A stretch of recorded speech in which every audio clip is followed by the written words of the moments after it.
লক্ষ লক্ষ কোটি টাকা পাচার করে বিদেশে বেগম পাড়া তৈরি করেছে। এক একজন এমপি মন্ত্রীর হিসাবের খাতা, এক একজন ব্যক্তির ব্যাংক অ্যাকাউন্ট 102টা 500 600 ব্যাংক অ্যাকাউন্ট। এটা কোনো কল্পনা করা যায় বলেন? এটা হচ্ছে বাংলাদেশ।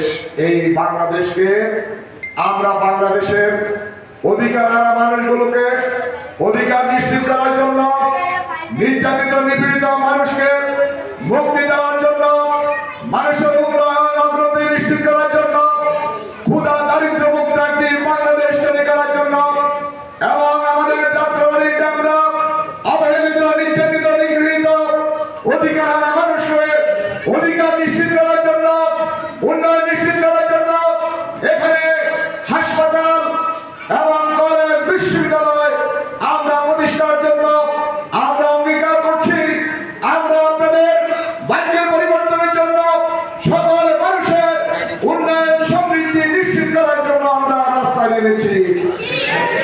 আমরা অতীতে যাদের অপশাসন দুঃশাসন দেখেছি, এই অপশাসন দুঃশাসন আবার ফিরে আসুক, সাদাবাজি ফিরে আসুক, সন্ত্রাস ডাকাতি রাজধানী লুটপাট ব্যাংক ডাকাতি এবং টাকা পাচার সেই সংস্কৃতি আবার ফিরে আসুক, এটাকে আমরা চাই।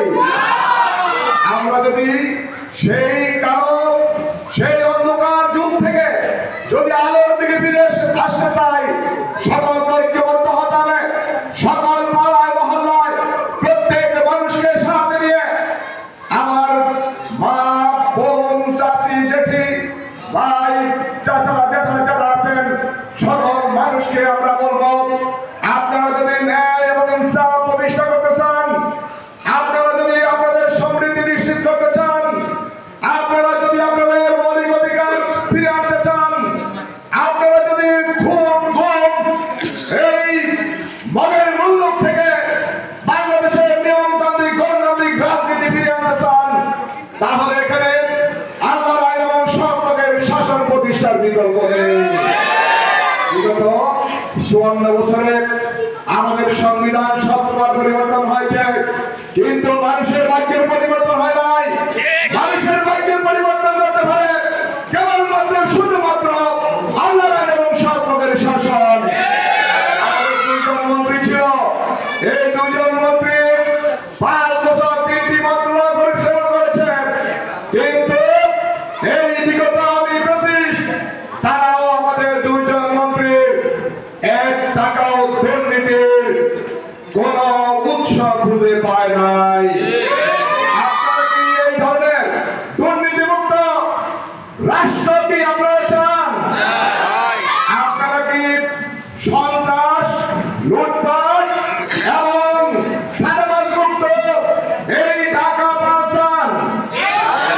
আপনারা যদি সন্ত্রাস লুটপাট এবং সাদাবাজ মুক্ত এলাকা চান, অবশ্যই আপনাকে এমন এক নেতৃত্ব প্রতিষ্ঠা করতে হবে, এমন এক নেতৃত্ব আপনাকে নির্বাচিত করতে হবে যারা একমাত্র কেবলমাত্র শুধুমাত্র আল্লাহকে ভয় করে। সবাই উপস্থিতি, এই পরিবেশ এই সার্বিক পরিস্থিতি যদি আপনাকে পরিবর্তন করতে হয়, তাহলে কোরআনের ভাষা আমি বলবো লা ইউগাইয়িরু মা বিকাওমিন হাত্তা ইউগাইয়িরু মা বিআনফুসিহিম। আল্লাহ রাব্বুল আলামিন সূরা নাদের 11 নম্বর আয়াতে বলেন, আল্লাহ কোন জাতির কোন কওম কোন অঞ্চল মানুষের ভাগ্যের পরিবর্তন করেন না যে পর্যন্ত না সেই ভাগ্যের পরিবর্তনের জন্য ওই জাতি ওই কওম চেষ্টা না করে। আপনারা চেষ্টা করবেন, সংগ্রাম করবেন, মানুষের কানে কানে মানুষের প্রত্যেক man to man door to door আমাদের দাওয়াত পৌঁছে দেবেন। আজকে মানুষের যে আকাঙ্ক্ষা, মানুষের যে প্রত্যাশা, সৎ যোগ্য নেতৃত্ব আগামীতে দাঁড়িপাল্লা বিজয়ের মাধ্যমে সেই সৎ যোগ্য নেতৃত্ব প্রতিষ্ঠা হতে পারে ইনশাআল্লাহ। আমি মনে করি আপনারা পরিবর্তনের ভূমিকা রেখেছেন। আপনারা 2024 সালের 5 আগস্ট যে ঐতিহাসিক বিপ্লব সংঘটিত হয়েছে সারা বাংলাদেশের, এই ঐতিহাসিক বিপ্লবে ছাত্রবাদী ডেমরা অঞ্চলের মানুষ যেই বুকের তাজা রক্ত ঢেলে দিয়ে যে জুলুম নির্যাতন সহ্য করে বিপ্লবের যে ঐতিহাসিক ভূমিকা পালন করেছে,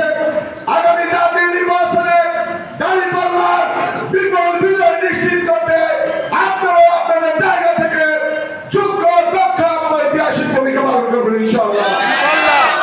আমরা দেশ জাতির মুক্তির জন্য অবহেলিত বঞ্চিত নিগৃহীত এই ঢাকা 5কে আমরা উন্নয়নের রোল মডেল হিসেবে আমরা পরিগণিত করবো ইনশাআল্লাহ। যারা সাদাবাজ তারা সাদাবাজি বন্ধ করতে পারবে না, যারা ডাকাত তারা ডাকাতি বন্ধ করতে পারবে না, যারা মাদক ব্যবসায়ী মাদক সেবনকারী তারা মাদক ব্যবসা বন্ধ করতে পারবে না, অতীতে যারা দুর্নীতির চ্যাম্পিয়ন হয়েছে তারা কখনো দুর্নীতি বন্ধ করতে পারবে না, যারা ইতিমধ্যে পরীক্ষা দিয়েছে ফেল করেছে ওই ফেল ছাত্র আর পাস করতে পারবে না। রাজনীতির ময়দানে ইতিপূর্বে 3টি দল বারবার পরীক্ষা দিয়ে প্রতিবারে তারা বাংলাদেশকে ব্যর্থ রাষ্ট্র হিসেবে পরিণত করেছে। জামায়াত ইসলামী যদি একবার সুযোগ পায় আমরা মনে করি 5 বছর লাগবে না, বাংলাদেশের অর্থনীতি, বাংলাদেশের রাজনীতি, বাংলাদেশের আর্থসামাজিক অবস্থা, বাংলাদেশের শিক্ষা সাহিত্য সংস্কৃতি সকল ক্ষেত্রে আমরা রিভলিউশন করাবো ইনশাআল্লাহ। সকলকে ধন্যবাদ জানিয়ে আমি আপনাদের কাছ থেকে বিদায় নিচ্ছি। আপনারা সর্বশেষ পর্যন্ত এই প্রোগ্রামকে সফল করবেন সেই উদাত্ত আহ্বান জানিয়ে আমি আমার কথা শেষ করছি। আমার তৌফিক ইল্লা বিল্লাহ। আসসালামু আলাইকুম ওয়া রাহমাতুল্লাহি ওয়া বারাকাতুহু।